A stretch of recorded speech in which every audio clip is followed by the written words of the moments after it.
Video game movies do not have a good rep. And this is one of those movies that did not live up to the video game, not live up to what a good movie is. D.O.A. from 2007 is not good, and on this episode when we break down, we're about to hop into it. But before I get started, is there a review you want me to do? Let me know. Please put in the comment section below and I get to as best I can. Also, Patreon/Zakka for $2 a month. Get the cut in front of everybody, get your review out, wait for it to come out on Facebook and YouTube. Now, let's go and get today's episode of 2007 D.O.A. Dead or Alive.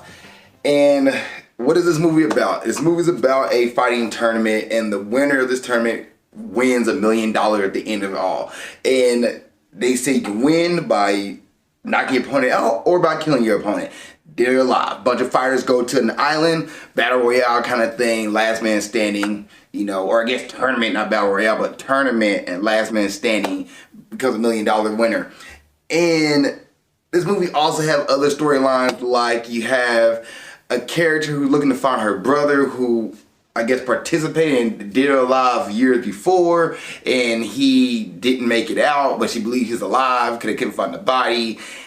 And we'll get to that. So you have that storyline. You have a wrestler who wants to show that she's a fighter, but her dad wants her to wrestle storyline. And then you have a spy, and don't really know. I guess they're going to the island to find the money, the $1 million, and sneak out before the bad guy can find out, but the winner wins $1 million, so they're on an island. They're not gonna be able to get off the island unless they have a backup plan, but only people who are on the island are there for the competition. So, and the island's surrounded by the bad guys' minions, so how she's gonna get out, I don't know. But that's like the three main storylines of this movie. That third one is very, very, like, I had to like not make that up, but I had to legit focus on that because the movie doesn't give any kind of storyline to it. It's almost like, oh, I'm here for this, and then it flashes away, and then she's end up fighting in a tournament because she's gonna get the $1 million, but like they're there to steal the money. It's that line was that third storyline is really pointless. Also, there's a love storyline in here too that's really pointless as well. Yeah, this movie's not good. Okay. So the things I like the action. There's some action scenes in the movie that's really good choreography with some of the actions. And I like how the movie did play to the video game. Like people have life bars, so they're getting hit, the life bar would decrease. It was kind of cool seeing that. And as a video gamer, the few fighting video game tropes they threw in this movie, I do like seeing that. The other thing I like was the music. The music score of this movie is not bad. I enjoyed the music. Now, the things I didn't like. The writing of the movie is not good. The writing is bad.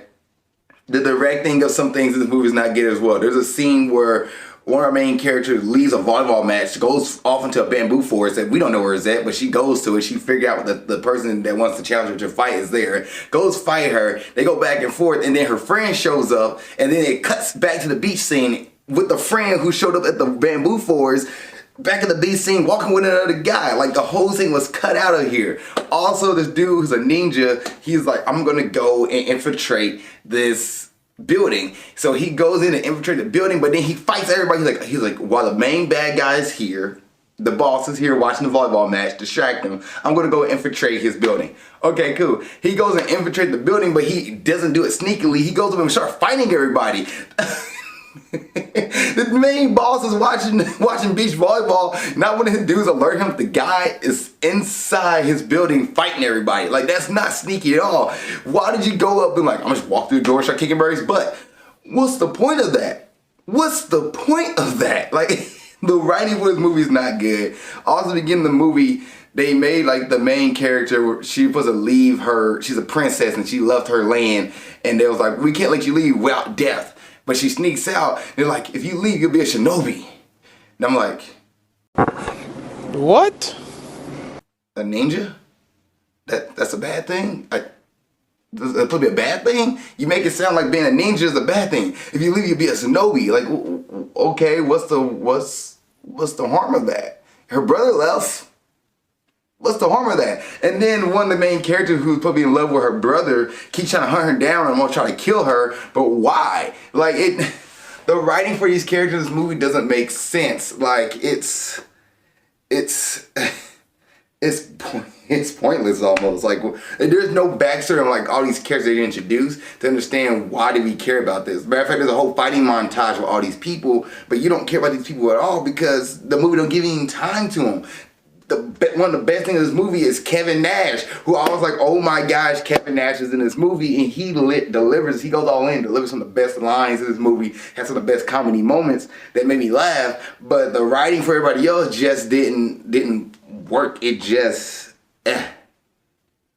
Also, to add to this, the CGI in this movie is super trash. Like, Fantastic Four from 2004 or 2005, whatever year that movie came out, maybe 2006, it had better CGI. The Michael Chiklis Fantastic Four had better CGI. The Jessica Alba 2004 had better CGI than this movie. Like, the CGI in this movie is not good, and they use it a lot for pointless things. Like, a gun. They use a CGI for a gun and bra in this movie. Like the girl threw her bra and gun up and catches it like this and they use CGI for that. Why do you need CGI for that? Also, the random shurikens that come out of nowhere. The CGI is just not good. And then the romance scene in this movie is trash as well. And I almost wonder if the director's like, at one point, it's like, forget it. We're just going to go all out and just get wild with this movie. Throw this romance scene in here and just let it ride. Like, it made no sense whatsoever. And then the ending of the movie, the guy who was the nerdy dude ended up getting the girl that we don't care about, and we don't care about him, but it happens. The main villain's plan at the end of the movie is to absorb the data of the top 4 fighters so he can use their abilities in a sunglasses and predict moves and use their fighting techniques. And he said that he kept the main character's brother alive so he could fight him in this tournament. He's like, he's well and alive. The dude is chained up. That doesn't like well and alive for me, but the dude apparently been getting fed and living life because he gets off of the chains and able to fight the guy with no struggle. And I'm like, why did he capture him? Why did he have him pulled up like that? And a lot of people, I watch other people reviews of this movie, a lot of people complain about the sound effects, which to me is cool. It's a cheesy fighting movie based off a video game that's a fighting video game with fan service in it. And this movie does make sure that the fan service is all in here. If I was a 16-year-old boy, this movie, when I watched this movie when I was 16-year-old, I'd probably be like, oh my gosh, having a field day. Because this movie is just lit with fan service left and right. You have women in bikinis, you have butt shots, you got cross shots. And you're just like, why?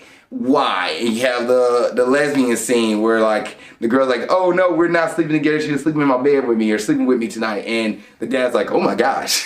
And he's like, no, do you? I didn't mean to interrupt, which I actually love that scene because I'm like, yeah, Big Daddy Cool, Big Daddy Diesel was really chill about walking on his girlfriend or his daughter and her possible girlfriend that he didn't know about. He's like, oh my God, I'm sorry, I didn't mean to interrupt. And he walks out, he's like, we'll fight later. I actually love that scene. But it's just so much stuff here for fan service. The girl fighting with her take her shirt off and her bra off, and then the whole like, sexual seduction scene where the dude's like, I'm trying to do a gulp because it was horrible. Like, this movie's not good.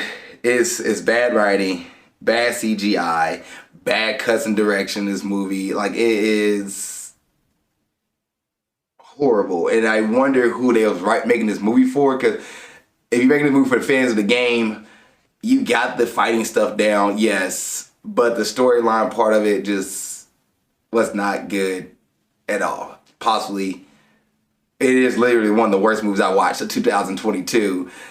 And I think, did I watch Green Lantern this year? I think I did watch Green Lantern this year. Yeah, this movie's up there with Green Lantern. It's trash. It's trash. All right, let's go ahead and get into the box office, the detailed directors and everything, and the characters and cast. So this movie came out it said 2006 on IMDb, but it was released in America in 2007. June 2007 was the release date in the United States, but the movie said 2006 on IMDb's front page. 2006, not 2007, so I apologize for that.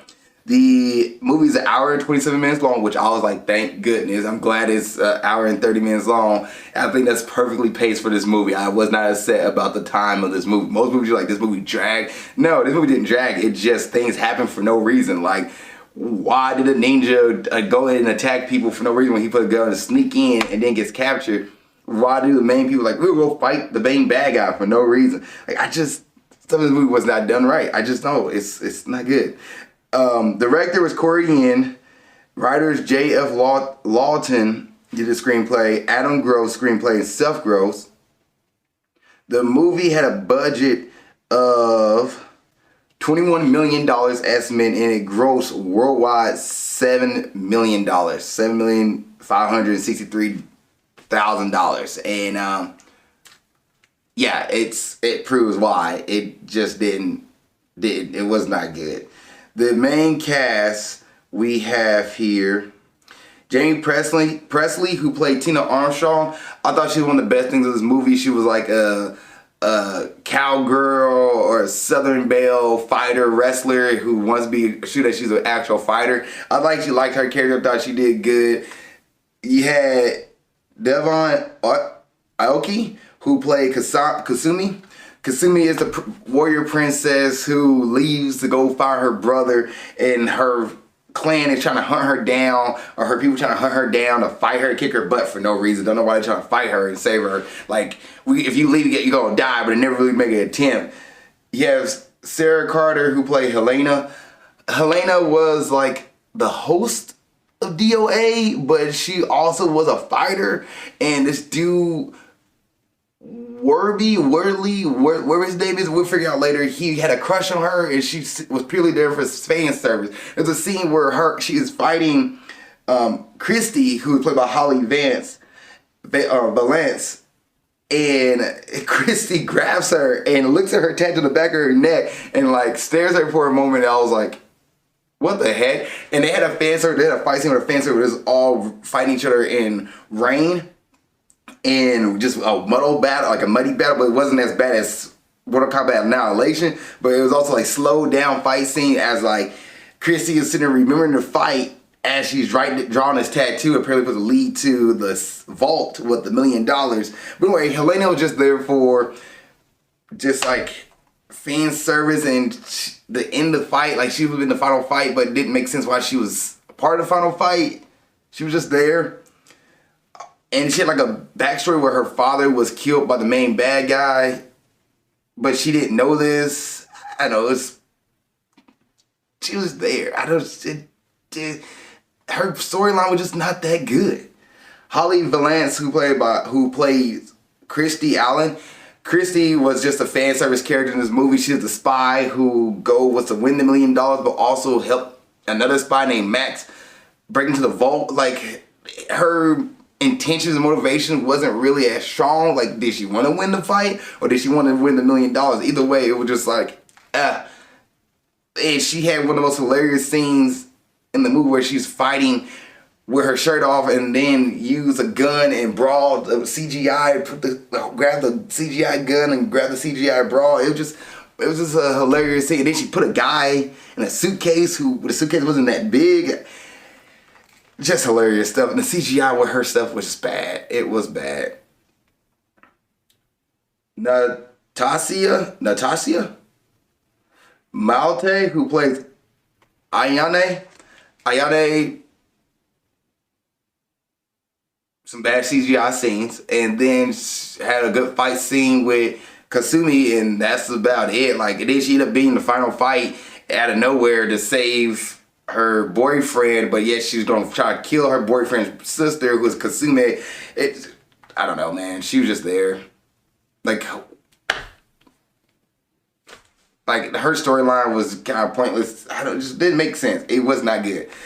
Kane Kosugi, who played Ryu Hayabusa, who is actually Ninja Gaiden, which he was not a strong Ninja Gaiden. Like, Ninja Gaiden is a badass character who you don't mess with, and this movie did not live that guy up. Like, Kane was just kind of there to be like, Kane's character, Ryu, was just kind of there to be more of the, lover boy to Kasumi and try to stop her, but being reluctant to stop her, he gets captured not really a strong storyline. Matthew Morrison, who plays Max, comic relief of the spy. Eric Roberts, who's Donovan, who's the main bad guy. And his motivation doesn't even show up to like the end of the movie where he's like, I got you guys, I'm gonna steal your abilities and put on the glasses and fight the brother, and next thing you know, here I am losing and scared. Like he didn't seem threatening. I didn't think that the good guy was gonna lose. It was just like one last fight scene. I don't know, it just pointless. Like he was evil to be evil. Pointless. Steve Howey, who played Weatherby, nerdy dude who had a very bad romance scene montage. Just he gets the girl at the end. You're like, how? And to me, when Weatherby reminded me of a dude who was like, I don't know how to talk to girls, and I'm gonna go try to shoot my shot, and he ended up winning because the girl just like, oh, a dude approached me, whoo, like. It was like some dude wrote that. I was like, this is definitely written from a guy perspective for guys, and for 16-year-old teenage guys and young men to watch the movie like, oh, I want to be like, not even be like, what if you like, what if you can get a girl? I can get a really hot girl, and just like, yeah, bro, that's not how that works. It's super cheesy. Brian White, who plays Zach, this dude was nagging Tina the whole movie, just nagging her. Didn't try to get her number, but kept nagging her, and then she finally fights him and kicks his butt. And he's like, you know what? I shouldn't be messing with you that hard, but I hope you win this. You got my vote. And I was like, this dude was I actually liked his and Tina storyline, Zach and Tina storyline, because they actually like, it was the one thing where Tina was like, I'm tired of you, leave me alone, and dude keeps messing with her. I think his storyline and her storyline was probably one of the best ones in the movie. When they finally fight, I was actually looking forward to that fight, to her kicking his butt, because he was just harassing her the whole movie. That right there is probably one of the best parts of this movie, and that was probably one of the best fights of this movie. Yes, there's like sound effects with like jet flying and whiplashes and stuff like that when people was kicking and fighting each other, or bomb effects or gun effects going off, but I enjoyed the fights. Kevin Nash, who played Bass Armstrong, Kevin Nash is literally one of the best things in this movie. When he shows up, he lit the screen up. His scenes were amazing. The fight scene he had with Tina was fun. Like, I think he was having a good time in this movie, and it showed. I think he's one of the best things in this movie. Colin Cho, who plays Hayate, he's the brother of Kasumi, and he shows up at the end. Because he's been kidnapped and captured this whole time, so wasn't they could hold a tournament. Don't know how long he was captured. He never was tortured, because when they kept him in best shape so he could fight him. Or whatever his name is, Donovan kept him in the best shape so he can fight him. Why didn't Hayate break out and beat Donovan earlier? I don't know. Apparently he's the best fighter in the world, so he should be able to take out everybody, because Ryu was able to take out everybody. So why did Hayate do it? Like, it makes no sense. It makes no sense. That's the main people I want to talk about. Like, this movie's not good. Any other thoughts? No, this movie is not a good movie. It is a horrible video game movie, and get the volleyball scene, because D.O.A. has a volleyball video game where girls in bikinis, stuff like that, and the movie try to live up to that scene, live up to that stuff. People say it's a video game accurate movie, and maybe it is as far as fighting goes. I never put the D.O.A. series. I just feel like it was a video game for like fan service. Like, if I want to go play actual video game, Mortal Kombat with storyline driven, Mortal Kombat Street Fighter, which both those games got fan service in it as well. But it just seemed like the focus on it, the focus on it wasn't focused on fan service, versus D.O.A. was more focused on fan service. You had fan service characters, girls with big boobs and scantily clad clothes, which nothing wrong with that. Like, you got Melinas and your Katanas and your Mortal Kombats, which, I'm cool with that. You have, actually, no, Chun-Li is not wearing, she has her outfits, but usually she's Cammy. You got Cammy who, wears a one-piece suit, which, once again, nothing wrong with that. It just, there was more focus on, to me, growing up, more like just, this is the fan service video game you want to play, that didn't have much else. Like, Skull Calibur got like Ivy with your fan service character. Like, again, a few characters of fan service. I feel like D.O.A. had all fan service girls in it, and I never played it. I know of it, but just never played it. I could be 100% wrong, and that's fair. Come at me in the comments. But this movie just pretty much added to that fan service that I just felt like, yeah, fan service, girls in balls and panties and fighting. That was it. Aimed to the teenage younger guy, and they didn't do anything else to add to it. They didn't care about storyline, didn't care about how directing goes. It was literally just a fan service movie, and it's not good. I'd rather watch Street Fighter more 100 times more than this movie. And Mortal Kombat 1, which is not even a bad movie, it just came out, like the way the movie came out, it got a D plus grade, but it wasn't really that bad a movie. I can watch those movies over and over again versus watching this. I will probably never watch this movie again. I bought it on DVD for this review and will never touch this movie again. This movie will sit on my shelf forever. All right, is this a Friday night movie? No. Is this a bad movie night movie? Yes. Matter of fact, I should rank the bad movies on my channel. This goes above Dragon Ball Evolution. This definitely goes above Last Airbender. It goes below Street Fighter. And it goes below After Earth. Alright, grading time. I'm going to grade Dead or Alive, D.O.A. for 2006-2007. I'm going to grade this movie a solid D. This movie gets a D for me. It gets a 65%. It is not that good of a movie. There's some parts in it that made me laugh. There's some parts in the movie that I did enjoy, but it is a very horrible movie. It's not a D minus. It's not an F movie because at least I was able to be entertained by it. It's just not that good of a movie. It gets a D for me. If you've seen Dead or Alive, ooh, before I hop into that, let's see what IMDb ranks this movie and Rotten Tomatoes because I did not check that out. Let's see. IMDb gives this movie a 4.8 out of 10. Rotten Tomatoes, the critics here, gives it a 33%, and the audience gives it a 36%. So those both were F scores, and Vuda gives it a 4 out of 5. So heck, that's a B. This movie's not a B. This movie's definitely a D movie. If not, they gave it F movies, but this movie's definitely a D movie. So 65% for me, just not that great of a movie. It's bad movie. If you guys seen Dead or Alive from 2006, 2007, what did you think? Please put in the comment section below. Other than that, see you guys next episode of Movie Breakdowns, and keep being awesome. Thank you so much for making it to the end of this video. I really appreciate that. Please don't forget to like, subscribe, and comment. If there's a review you want me to watch or do, let me know. Please put it in the comment section below this video. Also, you want to watch the last episode of Movie Breakdowns, it's right there. Just gotta click on it and you'll be able to watch it. Thank you guys so much. I appreciate it. Love y'all and keep being awesome.